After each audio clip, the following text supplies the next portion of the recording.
All right, this is Boxing with the Truth, and I am the Truth, and today it's March 22nd, 2015, and today we are here with Antwun, Kid Dynamite, Echols. How you doing today? I'm doing good. How you doing? I'm doing great. I appreciate you taking time to do the interview with me. Oh, yeah. I just woke up on Sunday morning. I had to miss church today, but, God is speaking for that. But hi to the fans and the people out there. All right. Listening to the interview. Well, I appreciate you missing church. But I don't know. Hopefully, God always comes before me and everybody else. I know that. But I want to talk just a little bit about. Now, you used to originally fight at middleweight and super middleweight, and actually, right now they have you listed as a light heavyweight. Well, that goes along with the boxing and the boxing game. I'm not a light heavyweight. I was just thrown in there with anybody because I was a big puncher and a furious fighter. So, I got along with, contracted with promoters or managers that would get out for money. So. Okay. Now, actually, your pro record is 32 wins with 28 knockouts, 20 losses, and 4 draws. Right. Okay, and you're actually... That record shouldn't be looking like that. No, but no, the record is a little deceiving because a lot of those 20 losses you've been taking towards the end of your career. Yeah. Right? Well, you can say that. Towards the end of my career, people don't do so well at the end of their career, but I look at it and I'm telling you the truth. It was my handler. Okay. And I mean, you are age 43 now. I don't think age play a factor, but go ahead. Well, no, I'm just letting everybody know that you've been around for quite a while in the game of boxing. I mean, you've debuted, your debut was in 1993, and you're still active today. Oh, okay. So, and I just want to talk briefly a little bit so people understand. I mean, you've had a roller coaster ride of a career. I mean, you've had a lot of eye injuries. You were actually shot twice, and you fought through that, and you still had a career. You've had a couple run-ins with the law, a little bit of drug use, and you're still fighting. And that just shows people that, you can overcome a lot of different adversity in your life, because you've definitely overcome a lot of it and you're still fighting. Okay, let's talk about the drug use. Never have I even stated that in any newspaper or article. I don't know where you got that from. Never had a problem with drugs. I'm ashamed that was just said on this air. You never had any problems with any drug use? Where did you get that quote from? No, I read it in an article. Where did you get that quote from? Article, whatever. That you were arrested once with somebody that had some drugs on them. So why in the fuck did you just say I had drug use? Drug use means I'm smoking to me. Oh no, I didn't say. Is that what that means to you? The drug use means you're smoking. Okay, let me re-clarify then. Were you arrested with somebody that had drugs? Yes, but the way you quoted it, and I want you to apologize, you had drug use. That means I used drugs. Okay, that's what that means. Okay, well, I didn't mean it that way. I'm sorry. I meant to say that you were arrested for drugs. No, I wasn't arrested for drugs. Somebody that I was with was arrested, so then they automatically arrest the second person. Okay, I'm glad that you clarified that. I appreciate that you clarified that so everybody's aware of that. Right. You know how the white man is and how the law is.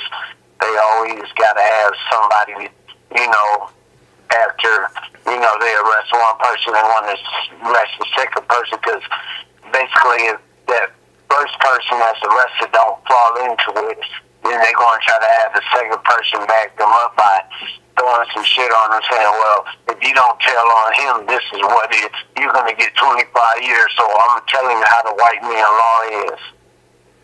Okay. I'm trying to make people tell on each other so they can get the right man. So, no, I've never been arrested. I never had drug use, but I was arrested for that reason. Okay. Because I was with someone. But go ahead, next question. No, I appreciate you clarifying that, so everybody's aware of that now. I'm glad you clarified that, and I apologize for assuming that it was drug use.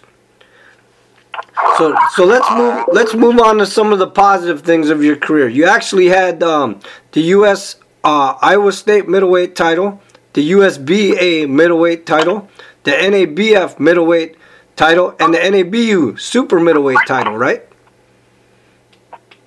Yeah, you messed up, but okay. I did what?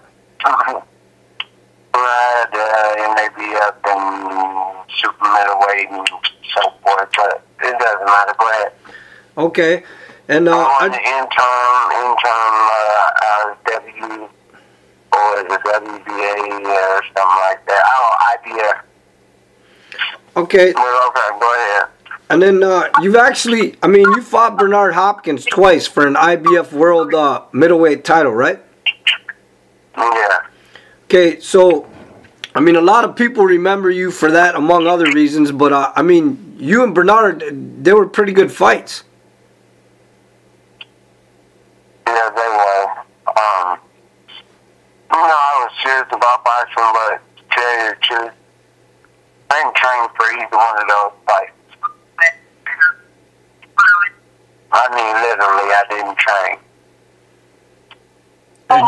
Why didn't you train for them? When they were in there with my heart and my physical ability. Okay, well, let's talk about the Charles Brewer fight. I mean, that was pretty impressive. You got knocked down 3 times in round 2 and came back to TKO him in the next round. So what was going through your mind when you went down 3 times? Most people would just kind of give up and think it was over, but you took him out in the next round. Well, I don't know.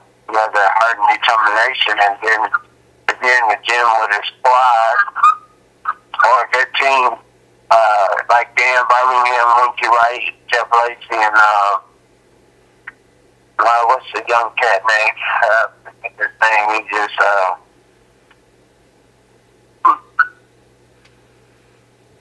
Keith Thurman. That's Keith Thurman. I just follow those guys in my training camp, so they got me ready. But then Dan Birmingham, he perfected my jab for that fight. If you see in that fight where I was, taking jab to Charles Brewer, that was an excellent fight for me. But Dan Birmingham used to have me doing drills while I was spinning around in circles, so I correct my equilibrium whenever I get dizzy or get hit with a big punch. I can know how to alter it.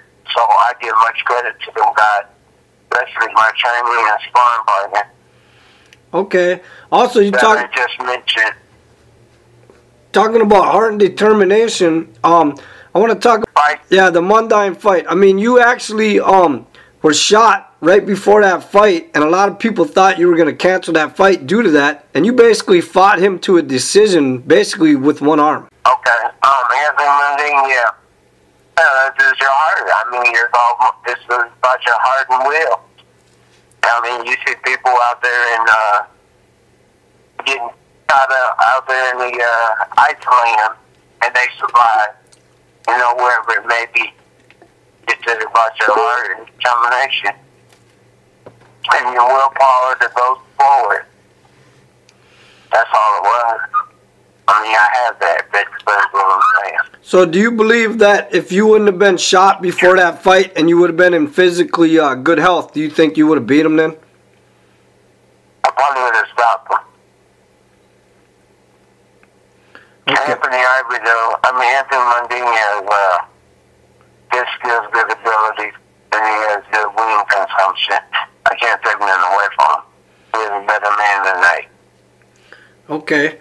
Now, you also fought a couple local guys here in Minnesota, Phil Williams and Caleb Traux and Marcus Oliveira. But I want to talk about the Caleb Traux fight because you've actually been in the ring with him. What do you think of Caleb as a fighter?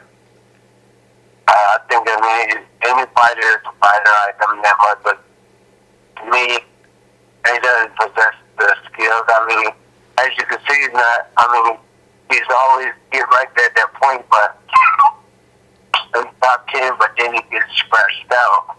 I mean, he has skills as a boxer, but he can never beat a full-fledged Antwun Echols. I was at the point, not looking at age, but looking at just where my health was. As far as having diabetes, I didn't lose the toll that I had. But that was my flaw. And my,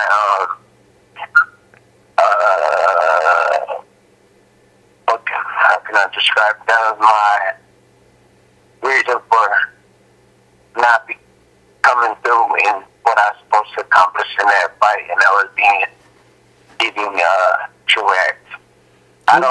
He doesn't fit in the same caliber level or fight game as Antwun. Okay, well, he's actually fighting Danny Jacobs for a world title shot April 25th. Do you think he can beat Danny Jacobs? No. He doesn't. He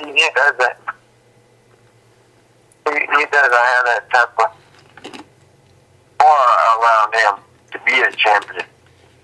He's always going to be second right now. I'm not saying he can't be, but maybe it's about getting that around. But right now, the way I see his training and his mindset, he's not going to accomplish anything right now. And he doesn't have that much time left. Okay. Now, I also want to talk about, you supposedly have a fight coming up in April 11, 2015 against Bruce Rumbles. Are you is that fight still on? No. I'm only a junior middleweight. And, I took the fight because, I was weighing about 65 or something like that. But as a couple of weeks went past, I lost more weight, so what the hell? I can't do that. And that was due to my diabetes.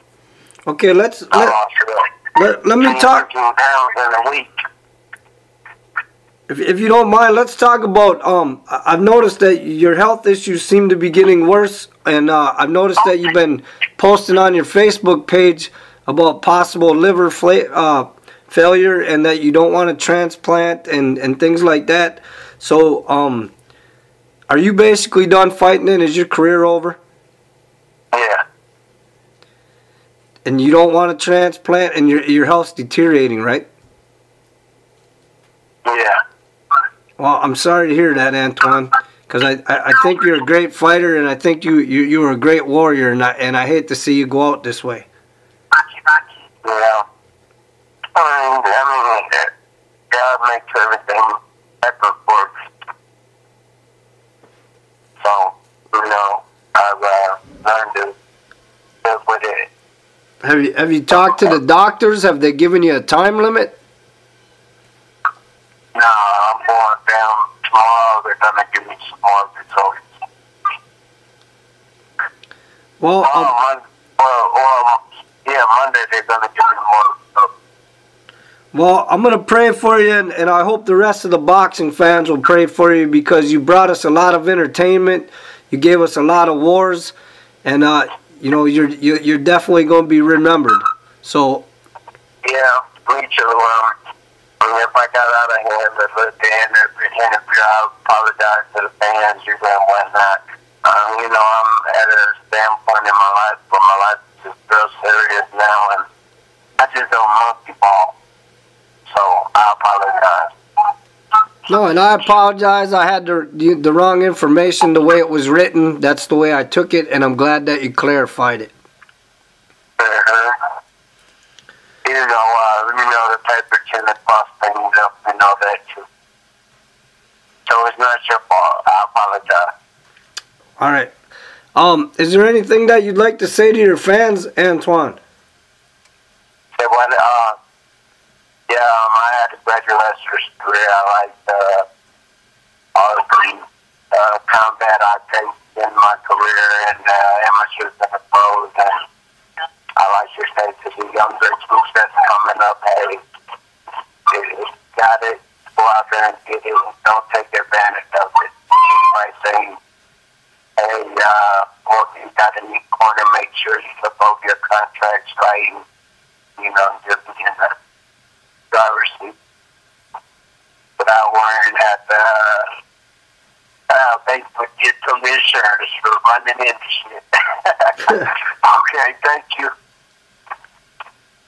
Running into bad things, but thank you. I appreciate you having me on the show.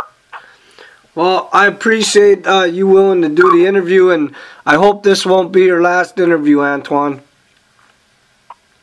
Yeah, well, okay. Appreciate everything.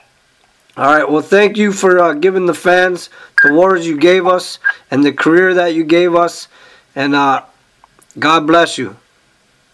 All right, thank you. All right, and the truth has spoken.